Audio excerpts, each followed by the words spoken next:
Football returns home to take on Robert Morris, and we sit down with one of the volleyball team's best players. All of that coming up on the Penguin Rundown.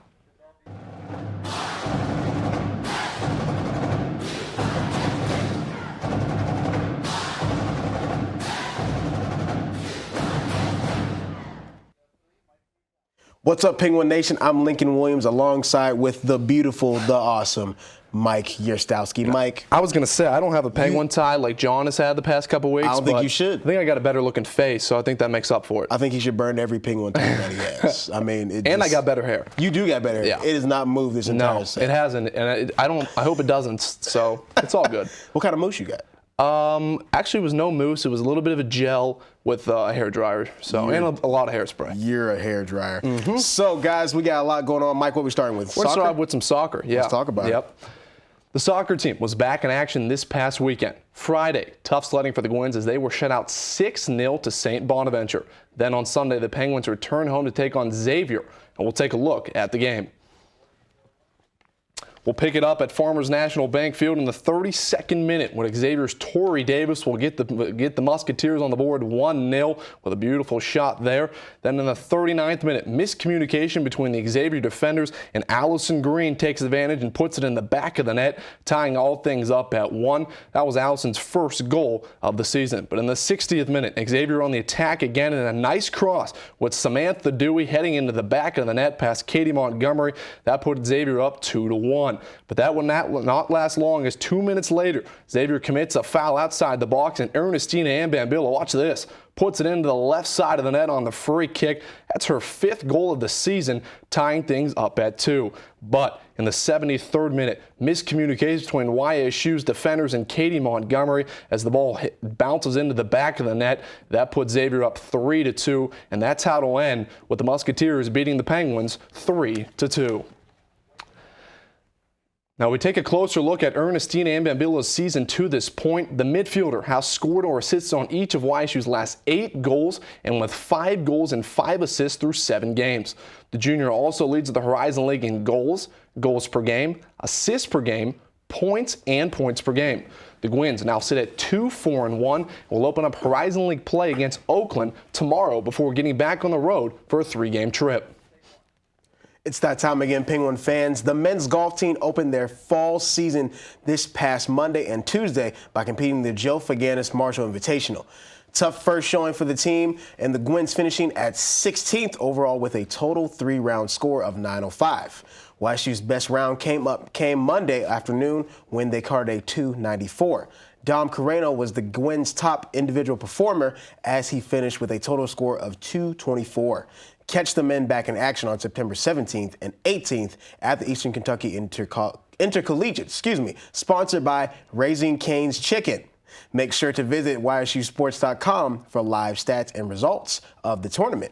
Let's switch over to women's. The women's golf team is also in action earlier this week as they competed in the Northern Kentucky Invitational in Batavia, Ohio. The Gwins finished in 2nd place overall behind Marshall, who had an overall score of 898 for the tournament. Quite a tournament for YSU as they set a school record for a 54-hole tournament, carding an overall score of 913. The previous record for the 54 score was 926, set last year at the 2015 Horizon League Golf Championships. The team also improved in all 3 rounds, finishing with a 298 on Tuesday, which was the 2nd lowest final round score. Individually, freshman Reva Morris led the way for the Penguins, again as she carded a 3-round score of 222. Morris finished just 2 shots back of Detroit's Sarah Thompson, earning 3rd place overall. The Penguins are next in action on September 26th and the 27th when they compete at the Oakland Golden Grizzly Invitational. Week 2 of the college football season included 56,000 packed in Milan Puskar Stadium to see the West Virginia Mountaineers take on the Youngstown State Penguins. This was the first meeting between the two schools since 1938. Both teams entered the game at 1-0 with Derek Rivers and company looking to pull the upset in Morgantown. The Gwins battled all day as they would get their first points via Martin Ruiz's touchdown run. This touchdown run was the 31st of Ruiz's career, tying it for 7th all-time and evening the score at 7 apiece. Hot one in Morgantown with field temperatures reaching upwards of 125 degrees. It was a solid outing for Ricky Davis, though, as he hooked up with Alvin Bailey for a 74-yard touchdown to take the 14-7 lead. This was the first touchdown of Bailey's career. Davis would throw for 189 yards on the day, and Bailey caught 3 passes for a team-high 94 yards. It was tied at 14 at the half when West Virginia came out and responded in a big way, scoring 24 straight points, 17 unanswered, en route to a 38-21 win. The Gwins return home this Saturday to take on Robert Morris at 4 p.m. And in their last meeting last season, the Colonials took the Penguins to overtime, but a Derek Rivers sack sealed the 21-14 YSU victory. Earlier this week, I got a chance to catch up with head coach Bo Pelini and get his thoughts on Saturday's game. Coach, first off, hard-fought game last week at West Virginia. What were your initial takeaways from that game? Well, we did some good things like you do in any game, but there's a lot of things we need to get cleaned up. Some things fundamentally and technique-wise that I thought slipped as the game went on, and it hurt us in some areas. But you take a football game like that where there's not as much room for error. You got to play. You can't have the things that were self-imposed on our part that hurt us, and if we learn from it, it'll make us a better football team as the season goes on. What areas have you seen the most improvement out of from week 1 to week 2? I think we played pretty well up front on both sides of the football. I think there's a lot of positives with this team, but I just know potentially there's a lot more out there for us. Specifically, your offense has gained over 1,000 yards. For more in-depth coverage and analysis of the game, you can catch the Penguin kickoff 90 minutes before kickoff on the scoreboard in the north end of Stambaugh Stadium. Running over cross country, team was back in action last Friday at the Tommy Evans Invitational. Alan Burns placed 5th and led the running with a time of 20:24.9. For the women, Michelle Clem placed 8th in the women's 5K with a time of 18:46.7. The team will head to Buffalo, New York tomorrow to compete in the UB Stampede. Good luck to Alan, Michelle, and the entire team. The softball team is back in action this weekend. Sunday, the Gwins will host Robert Morris at noon and IUP at 4 p.m. at the YSU softball complex. Best of luck to Coach Campbell and the entire team. The YSU volleyball team traveled to Akron this past weekend to compete in the Akron Invitational. YSU won all 3 of their matches in the tournament. The Gwins set a school record for aces with 17 and picked up victories against Canisius, Eastern Kentucky, and Akron themselves. Senior Lori Van Beek was awarded the tournament MVP, while teammates Val Jeffrey and Sarah Varcola joined her on the all-tournament team. What a season for Van Beek. The senior averaged 4 kills per set with a .500 hitting percentage at the Akron Invitational and has posted 147 kills in 11 matches this season. She followed up her impressive weekend at Akron by being named Horizon League Co-Offensive Player of the Week. YSU kept things rolling this past Tuesday as the Gwins defeated Robert Morris 3-1. Big days for both Van Beek and Val Jeffrey. The seniors posted 13 kills and 48 assists, respectively. So what's the secret behind all the success? Val Jeffrey joins our very own Margot Warrens to find out. Margot. Thanks, guys. I'm Margot Warrens here with Val Jeffrey of the YSU volleyball team. Val, how you doing? I'm good. How are you? I'm doing pretty good. Let's get started. So you're in your senior year. This is a big year for your career. Tell me, what brought you here to YSU? Well, I originally started playing volleyball at High Point University in North Carolina, and I realized I really wanted to do nursing a semester too late. So I transferred out. Youngstown was actually my only Division I offer that wanted me to come play volleyball and do nursing at the same time. So, I mean, it's been a great experience. I don't think I would have fit in at any other school. Mark Hardaway has been great, and Sarah Smith.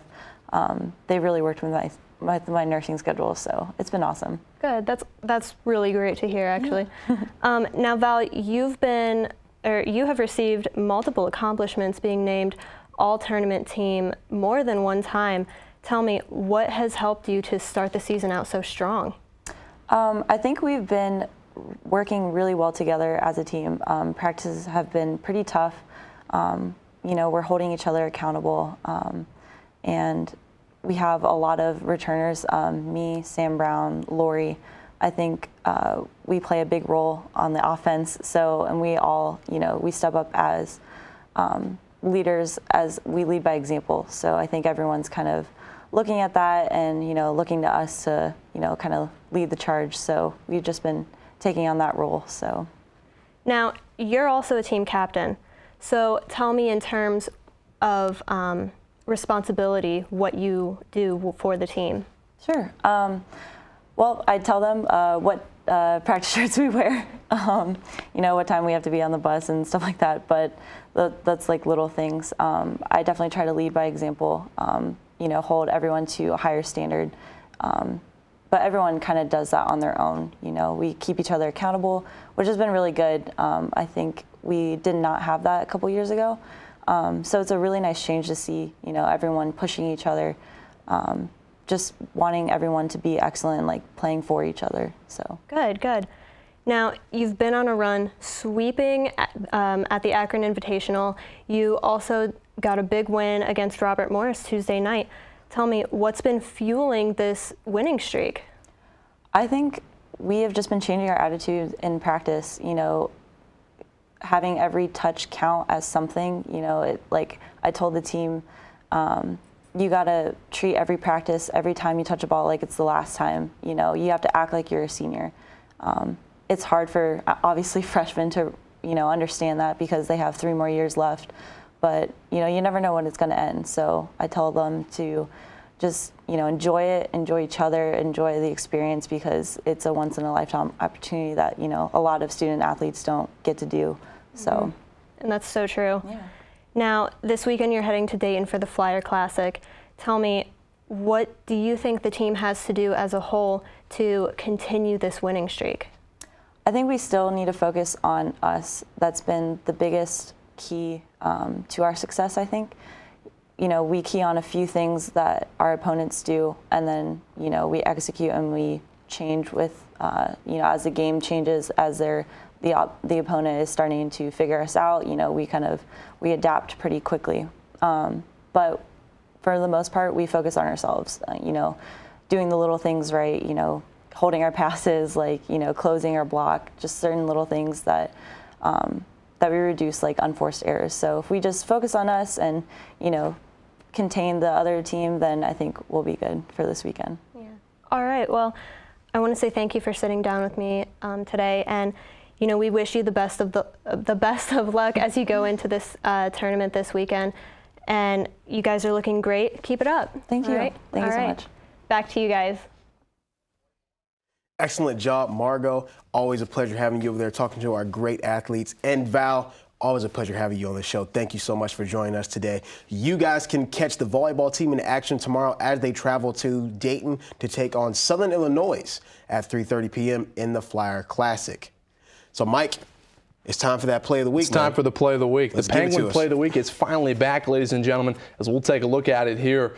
As you see, Martin Ruiz and it's Alvin Bailey and Ricky Davis. This isn't hot in Morgantown. You see here, Ricky Davis going to drop back in the pass and find Alvin Bailey down the sideline. A beautiful catch as he escapes the West Virginia defender, running 74 yards into the house, giving the Penguins a 14-7 lead. And that is this week's Penguin play of the week. Congratulations to Ricky Davis and Alvin Bailey. Well, that about does it for us here at the Penguin Rundown. For news, highlights, and more, check out YSUsports.com. And be sure to follow us on Twitter, Instagram, Facebook, and Snapchat at Penguin Rundown 1. I'm Mike Drostowski. And I'm Lincoln Williams. Thank you guys for tuning in.